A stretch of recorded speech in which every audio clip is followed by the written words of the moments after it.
American president Donald ട്രംപും Indian പ്രധാനമന്ത്രി നരേന്ദ്രമോദിയും തമ്മിൽ കൂടിക്കാഴ്ച നടത്താനായി പോവുകയാണ്. എന്നാൽ കൂടിക്കാഴ്ചയ്ക്ക് മുമ്പായിട്ട് അമേരിക്കൻ ഭരണകൂടത്തിന് കൃത്യമായ ഒരു സന്ദേശം ഫ്രാൻസിൽ നിന്ന് ലഭിച്ചിരിക്കുകയാണ്. അതായത് മോദി അമേരിക്കയിലേക്ക് പുറപ്പെടുന്നതിന് തൊട്ടു മുമ്പ് ഫ്രാൻസിലെ പാരീസിൽ നടന്ന ആർട്ടിഫിഷ്യൽ ഇൻ്റലിജൻസ് ആക്ഷൻ ഉച്ചകോടിയിൽ പങ്കെടുക്കാനായി പോയിരുന്നു. അവിടെ അതിൻ്റെ സംഘാടകനായ ഇമാനുവൽ മാക്രോൺ, അതായത് ഫ്രഞ്ച് പ്രസിഡന്റ് നരേന്ദ്രമോദിയെ എങ്ങനെയാണ് സ്വീകരിച്ചതെന്ന് ലോകം മുഴുവൻ കണ്ടതാണ്. അദ്ദേഹത്തെ കൂട്ടിക്കൊണ്ടു പോകുന്നു, ഡിന്നറിന് കൊണ്ടുപോകുന്നു. മാത്രമല്ല, ഈ ആതിഥേയനായ ഇമ്മാനുവൽ മാക്രോൺ കഴിഞ്ഞാൽ സഹ അധ്യക്ഷ പദവിയാണ് ഇന്ത്യയുടെ പ്രധാനമന്ത്രിയായ നരേന്ദ്രമോദിക്ക് നൽകിയത്. മാത്രവുമല്ല, ആഗോളതലത്തിൽ ഒരു സാങ്കേതിക പരമാധികാരം ഉയർത്തിപ്പിടിക്കുകയാണ് തങ്ങളുടെ ലക്ഷ്യമെന്ന് ഇമ്മാനുവൽ മാക്രോൺ പറയുന്നു. കൂടാതെ ഫ്രാൻസും ഇന്ത്യയും ഇപ്പോൾ നേരിടുന്നത് ഏതാണ്ട് സെയിം ഇഷ്യൂ ആണ്.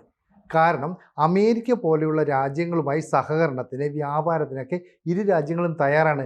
എന്ന് പറഞ്ഞാൽ ഒരു രാജ്യത്തിൻ്റെയും അടിമയായി മാറാൻ കഴിയില്ല. എന്ന് പറഞ്ഞാൽ ഒരു സാമന്ത രാജ്യമായി ഒന്നും നമ്മൾ മാറില്ല. ഇത് ഫ്രാൻസിൻ്റെ നിലപാടാണ്, ഇന്ത്യയുടെ നിലപാടാണ്. അപ്പോൾ ലോകത്തെ ഒരു വൻ ശക്തിയാണ് ഇന്ത്യയെന്നും ഫ്രാൻസ് എന്നും അവർ തന്നെ പറയുകയാണ്. ഏഷ്യയിലായാലും ആഫ്രിക്കയിലായാലും അതുപോലെ തന്നെ യൂറോപ്പിലായാലും ഇന്ത്യക്ക് വലിയ സ്വീകാര്യതയുണ്ട്. അങ്ങനെയുള്ള ഒരു രാജ്യവുമായി ചേർന്ന് പ്രവർത്തിക്കുക എന്ന് പറയുന്നത് ഫ്രാൻസിനെ സംബന്ധിച്ചും ഏതാണ്ട് അഭിമാനം നൽകുന്ന ഒരു കാര്യമാണ്. ഇപ്പോൾ യൂറോപ്പിൽ അമേരിക്ക കഴിഞ്ഞാൽ വൻ ശക്തികൾ എന്ന് പറഞ്ഞാൽ ഫ്രാൻസ്, UK, ജർമ്മനി, ഇറ്റലി എന്നിവയൊക്കെയാണ്. പക്ഷേ എല്ലായ്പ്പോഴും അമേരിക്ക ഫ്രാൻസിനെയും അതുപോലെ തന്നെ ജർമ്മനിയും ഒക്കെ ഒന്ന് അകറ്റി നിർത്താറുണ്ട്. കാരണം ഫൈവ് ഐസ് എന്ന് പറയുന്ന രാജ്യങ്ങളുമായിട്ടാണ് എല്ലായ്പ്പോഴും അമേരിക്കയുടെ ഒരു പ്രധാന കൂട്ടുകെട്ട്. ഈ ഫൈവ് ഐസ് എന്ന് പറഞ്ഞാൽ അറിയാമല്ലോ, അമേരിക്ക, UK, കാനഡ, അതുപോലെ തന്നെ ഓസ്ട്രേലിയ, ന്യൂസിലൻഡ് എന്നീ രാജ്യങ്ങളാണ്. അതായത് ഇംഗ്ലീഷ് ഭാഷ സംസാരിക്കുന്ന, ഇംഗ്ലീഷ് സംസ്കാരം പിന്തുടരുന്ന ഈ രാജ്യങ്ങൾ തമ്മിലാണ് ഒരു പ്രത്യേക കൂട്ടുകെട്ടുള്ളത്. അവർ ആഭ്യന്തര കാര്യങ്ങളും അതുപോലെ തന്നെ സൈനിക കാര്യങ്ങളും പ്രതിരോധ കാര്യങ്ങളും ഒക്കെ പരസ്പരം ചർച്ച ചെയ്യുകയും ഷെയർ ചെയ്യുകയും ഒക്കെ ചെയ്യുന്നുണ്ട്.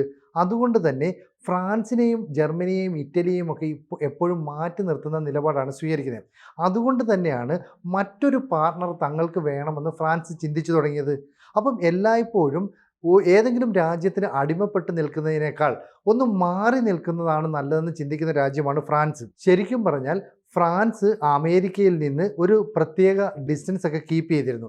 കാരണം ഒരു സ്വതന്ത്ര വിദേശ നയം പിന്തുടരണമെന്ന് ഫ്രാൻസ് തീരുമാനിക്കുന്നു. ഇതിനവരെ പ്രേരിപ്പിച്ചതാകട്ടെ ഇന്ത്യയാണ്. അതായത് 2016 ഡൊണാൾഡ് ട്രംപിൻ്റെ ആദ്യത്തെ ടീം, അന്ന് അദ്ദേഹം അധികാരത്തിലേക്ക് എത്തിയ സമയത്ത് ഇന്ത്യ, അതായത് ഇന്ത്യൻ പ്രധാനമന്ത്രി മോദിയുമായി വലിയ കൂട്ടുകെട്ടൊക്കെ ആയിരുന്നു. പക്ഷേ അവരുടെ ഒരു സാമന്ത രാജ്യമായി നിൽക്കാൻ ഒരിക്കലും ഇന്ത്യ തയ്യാറായില്ല. അതായത് മൻമോഹൻ സിംഗും അതുപോലെ തന്നെ ബറാക്ക് ഒബാമയും ഒക്കെ ഒന്നിച്ചിരുന്ന കാലത്തേക്കാൾ അമേരിക്കയുമായുള്ള ബന്ധം ദൃഢമാക്കിയത് പിന്നീട് വന്ന ട്രംപും മോദിയുമാണ്. എങ്കിലും ഒരു സ്വതന്ത്ര വിദേശ നയമാണ് നമ്മൾ സ്വീകരിച്ചിരുന്നത്. ഇതേ മാതൃക തന്നെയാണ് ഇമാനുവൽ മാക്രോൺ സ്വീകരിച്ചിരിക്കുന്നത്. അതുകൊണ്ട് മറ്റാരുടെയും അടിമയാകാൻ അവർ തയ്യാറായിട്ടുമില്ല. ഫ്രാൻസിൻ്റെ തലസ്ഥാനമായ പാരീസിൽ നടന്ന ആർട്ടിഫിഷ്യൽ ഇൻ്റലിജൻസ് ആക്ഷൻ ഉച്ചകോടിയിൽ ലോകത്തെ ഒട്ടുമിക്ക രാജ്യങ്ങളും പങ്കെടുത്തിരുന്നു. അമേരിക്കയുടെ വൈസ് പ്രസിഡന്റായ JD വാൻസ് അടക്കമുള്ളവരുണ്ടായിരുന്നു, ജസ്റ്റിൻ ട്രൂഡോ ഉണ്ടായിരുന്നു, അതുപോലെ UN സെക്രട്ടറി ജനറൽ ഉണ്ടായിരുന്നു. പക്ഷേ നരേന്ദ്രമോദിക്ക് കിട്ടിയ അത്രയും സ്വീകാര്യത മറ്റൊരു നേതാവിനും അവിടെ കിട്ടിയില്ല. മാത്രമല്ല, ഒരു വികസ്വര രാജ്യത്തിൻ്റെ നേതാവായ നരേന്ദ്രമോദിയെ സഹ അധ്യക്ഷനാക്കി മാറ്റുകയും ചെയ്തു. അദ്ദേഹം അവിടെ ആർട്ടിഫിഷ്യൽ ഇൻ്റലിജൻസിൻ്റെ ഭാവിയെക്കുറിച്ച് കൃത്യമായി സംസാരിക്കുകയും ചെയ്തു. സാധാരണഗതിയിൽ ഹിന്ദിയിലാണ് നരേന്ദ്രമോദി സംസാരിക്കാറുള്ളതെങ്കിലും ലോകത്ത് നടക്കുന്ന വലിയ സമ്മിറ്റുകളിലൊക്കെ പങ്കെടുക്കുമ്പോൾ ഇംഗ്ലീഷിലായിരിക്കും അദ്ദേഹത്തിൻ്റെ പ്രസംഗം. അതുകൊണ്ടുള്ള പ്രയോജനം എന്താണെന്ന് വെച്ചാൽ അവിടെയുള്ള പ്രതിനിധികൾ ഏറിയ പങ്കിനും അത് പെട്ടെന്ന് മനസ്സിലാക്കാൻ സാധിക്കും. ലോകമാധ്യമങ്ങൾ വളരെ പെട്ടെന്ന് അത് റിപ്പോർട്ട് ചെയ്യും. അപ്പോൾ തർജ്ജിമ ചെയ്യുമ്പോഴുണ്ടാകുന്ന പ്രശ്നങ്ങൾ അല്ലെങ്കിൽ അർത്ഥവ്യത്യാസങ്ങളൊക്കെ ഒഴിവാക്കാൻ സാധിക്കും. ഇവിടെയും ഇത്തരത്തിൽ നരേന്ദ്രമോദി പ്രസംഗിക്കുമ്പോൾ ഇമാനുവൽ മാക്രോൺ അടക്കം ലോകത്തിലെ വൻകിട രാജ്യങ്ങളുടെയൊക്കെ ഭരണത്തലവന്മാർ വളരെ ശ്രദ്ധയോടെ കേട്ടിരിക്കുന്നു. അതായത് നരേന്ദ്രമോദി ഒരു ക്ലാസ് എടുക്കുന്നത് പോലെയാണ് ഇക്കാര്യങ്ങളൊക്കെ വിശദീകരിക്കുന്നത്. അതായത് AI എന്ന് പറയുന്നത് നമ്മുടെ വികസന പാതയിലെ ഏറ്റവും കോംപ്ലക്സ് ആയിട്ടുള്ള ഒരു ടെക്നോളജിയാണ്. ഇപ്പം നമ്മുടെ നിയന്ത്രണത്തിലാണെങ്കിലും ഒരുപക്ഷെ നാളെ ഈ നിയന്ത്രണം വിട്ടുപോകുമോ എന്ന് പോലും അദ്ദേഹം സംശയിക്കുന്നു. അപ്പം AI ബേസ് ചെയ്തിട്ട് വലിയ നിക്ഷേപങ്ങൾക്കൊക്കെയുള്ള സാധ്യതയുടെ കാലമാണ്. അതുകൊണ്ട് ലോകരാജ്യങ്ങളെ ഇന്ത്യയിൽ നിക്ഷേപം നടത്താൻ അദ്ദേഹം ഇക്കൂട്ടത്തിൽ ക്ഷണിക്കുകയും ചെയ്തു. ഇത്തരത്തിൽ ലോകരാജ്യങ്ങളുടെയൊക്കെ മുമ്പിൽ ഒരു അഭിമാന താരമായി മാറാൻ നരേന്ദ്രമോദിക്ക് സാധിച്ചു. സാധാരണഗതിയിൽ ഒരു വികസ്വര രാജ്യത്തിന് ലഭിക്കാവുന്നതിനേക്കാൾ വലിയ ഒരു സാധ്യതയാണ് ഇമ്മാനുവൽ മാക്രോൺ നമുക്ക് നൽകിയത്. അതിൻ്റെ ഒരു കാരണമെന്ന് പറയുന്നത് ലോകത്തിലെ വൻ ശക്തിയായി മാറുന്ന രാജ്യമാണ് ഇന്ത്യ എന്ന് ഫ്രാൻസ് തിരിച്ചറിയുന്നു. ഇപ്പോൾ UN രക്ഷാസമിതിയുടെ കാര്യം എടുത്തു നോക്കൂ. UN രക്ഷാസമിതിയിൽ 5 രാജ്യങ്ങൾ, അതായത് America, Russia, China, France, UK. ഇതിൽ UKയും ഫ്രാൻസും പലപ്പോഴും സ്വതന്ത്രമായ അഭിപ്രായം പോലും പറയില്ല. എല്ലായ്പ്പോഴും അഭിപ്രായം പറയാൻ കഴിയുന്ന അമേരിക്കയ്ക്കും റഷ്യയ്ക്കും ചൈനയ്ക്കും മാത്രമാണ്. അമേരിക്ക എന്ത് പറയുന്നോ അത് കേട്ട് തലകുലുക്കുക മാത്രമാണ് UKയും ഫ്രാൻസും ചെയ്തിരുന്നത്. എന്തിനാണ് തങ്ങൾ അങ്ങനെ ചെയ്യുന്നത്? തങ്ങൾക്കും സ്വന്തമായി നിലനിൽക്കണം, അല്ലെങ്കിൽ ഒരു സ്വതന്ത്ര നയം, വിദേശ നയം വേണമെന്നൊക്കെ ഫ്രാൻസ് അങ്ങ് തീരുമാനിക്കുകയാണ്. അങ്ങനെ തീരുമാനിക്കുമ്പോൾ ഇന്ത്യ എടുക്കുന്ന സ്റ്റെപ്പുകൾ വളരെ മാതൃകാപരമാണെന്ന് പറയാം. ഇപ്പോൾ ഇന്ത്യ ഏറ്റവും കൂടുതൽ ആയുധങ്ങൾ വാങ്ങുന്നത് റഷ്യയിൽ നിന്നാണ്. ഏതാണ്ട് നമ്മുടെ ആയുധങ്ങളിൽ 60% റഷ്യയിൽ നിന്നാണെന്ന് പറയാം. പക്ഷേ എന്തെങ്കിലും കാരണവശാൽ അമേരിക്ക നമുക്ക് മേലൊരു ഉപരോധം ഏർപ്പെടുത്തിയാൽ റഷ്യയുമായിട്ടുള്ള ഈ വ്യാപാര ബന്ധത്തെ അത് തടസ്സപ്പെടുത്തും. അങ്ങനെ വന്നാൽ നമുക്ക് ആയുധങ്ങളുടെ പാർട്സ് മാറ്റാനോ അല്ലെ ടെക്നോളജി കൈമാറാനോ ഒക്കെ ബുദ്ധിമുട്ടുണ്ടാകും. അതുകൊണ്ട് തന്നെ മറ്റ് ചില രാജ്യങ്ങളുമായിട്ടുള്ള ആയുധ കരാറിൽ ഏർപ്പെടണമെന്ന് ഇന്ത്യയും ആഗ്രഹിക്കുന്നു. അങ്ങനെയാണ് ഫ്രാൻസുമായിട്ട് സൈനിക കരാറുകൾ ഇന്ത്യ ഏർപ്പെടുന്നത്. അത് ഇപ്പോൾ തുടങ്ങിയതല്ല, കുറച്ച് കാലം മുമ്പ് ആരംഭിച്ചതാണ്. ഇപ്പോൾ മാക്രോണിൻ്റെയും മോദിയുടെയും ഒക്കെ കാലത്ത് അതിന് ശക്തി ഏറി വന്നിരിക്കുന്നു എന്നാണ് നമുക്ക് പറയേണ്ടി വരുന്നത്. അതായത് ഇന്ത്യയിൽ നിന്ന് ചില ആയുധങ്ങളൊക്കെ അവർ വാങ്ങുന്നു, ഫ്രാൻസ്. അതുപോലെ തന്നെ ഫ്രാൻസിൻ്റെ ആയുധങ്ങൾ നമ്മളും വാങ്ങുന്നു.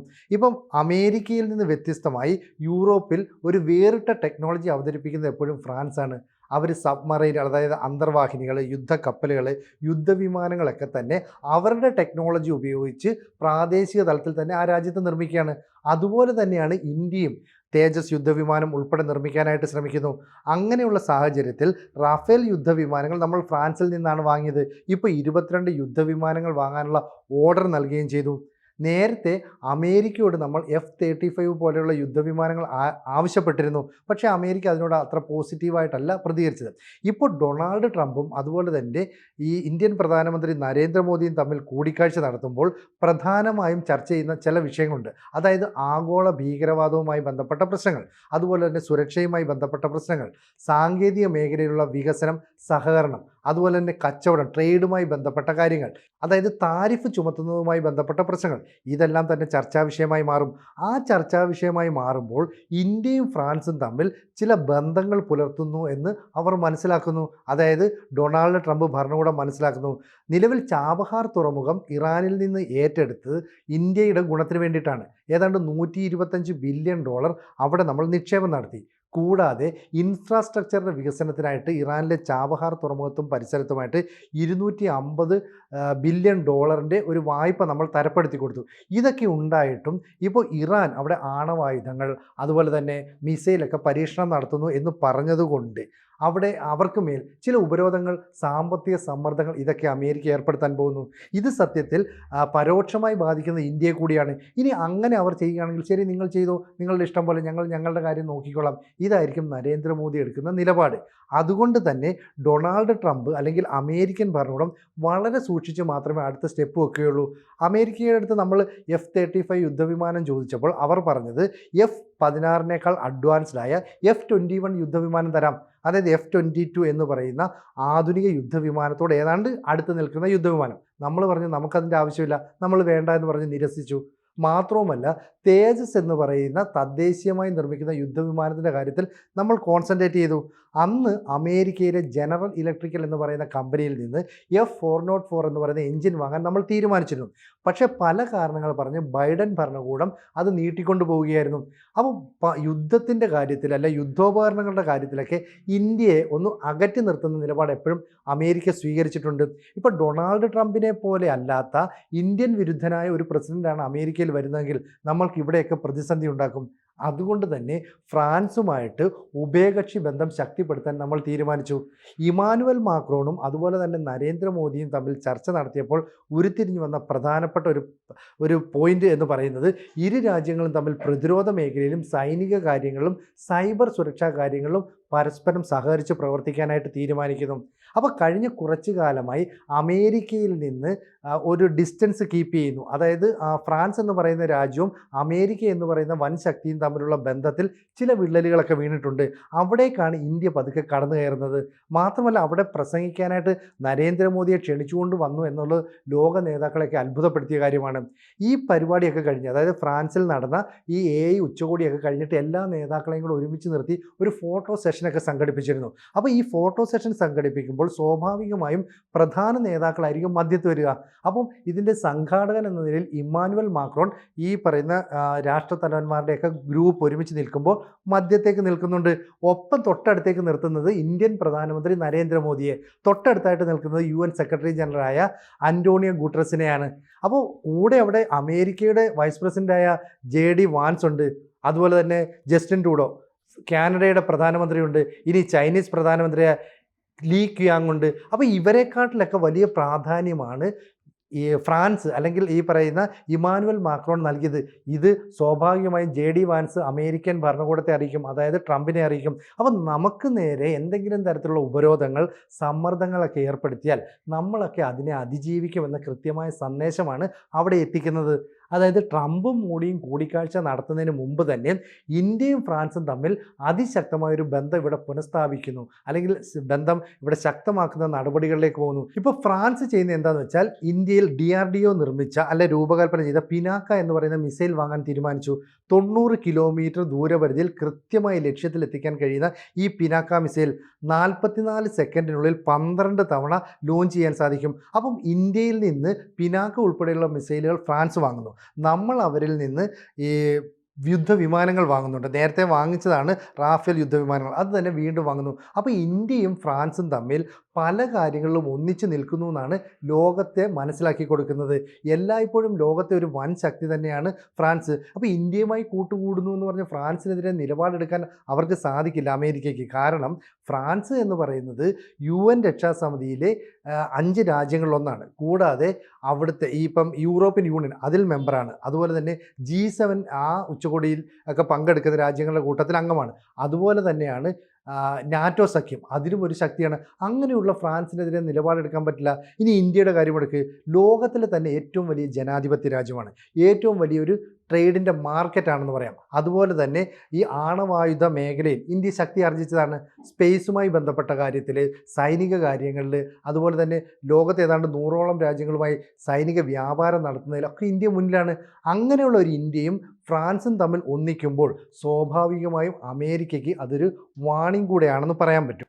അതായത് ഇന്ത്യയും ഫ്രാൻസും എന്ന് പറയുന്നത് ലോകത്തിലെ ഗ്രേറ്റ് പവേഴ്സാണ്. അതായത് സ്പെഷ്യൽ പരിഗണനയാണ് ഇരു രാജ്യങ്ങളും തമ്മിൽ അങ്ങോട്ടും ഇങ്ങോട്ടും എന്ന് ഫ്രാൻസ് ഒരു സന്ദേശം നൽകുകയാണ്. അപ്പോൾ ലോക രാജ്യങ്ങൾ മുഴുവൻ പങ്കെടുത്ത ഒരു AI, അതായത് ആർട്ടിഫിഷ്യൽ ഇൻ്റലിജൻസ് എന്ന് പറയുന്നത് നാളെ ലോകത്തെ നിയന്ത്രിക്കാൻ പോകുന്നതാണ്. ആ ഉച്ചകോടിയിൽ വെച്ചാണ് നരേന്ദ്രമോദിക്ക് സഹ അധ്യക്ഷ സ്ഥാനം നൽകുന്നത്. അദ്ദേഹം AIയെക്കുറിച്ച് വിശദമായി തന്നെ സംസാരിക്കുന്നത്.